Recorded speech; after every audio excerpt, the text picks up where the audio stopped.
Hey guys, in this video, I will show you how to connect n8n with WhatsApp. All right, let's begin. First, open your browser and go to the official n8n website. You'll need access to your n8n workspace to follow along. Before continuing, make sure you have a WhatsApp business account set up. You'll also need to create a new application in your Meta developer account.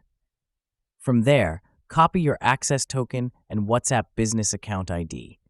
Keep these details safe as you'll need them later. Now, return to your n8n instance and create a new workflow. Add a WhatsApp node, such as send message or receive message, depending on what you want to automate. This node establishes the connection between n8n and WhatsApp. Next, go to the settings section in n8n and open credentials. Here, add your access token and account ID securely. Once saved, you'll be ready to run the workflow and start automating WhatsApp messages directly through n8n. So that's basically how you can connect n8n with WhatsApp. That's it for this video. Thanks.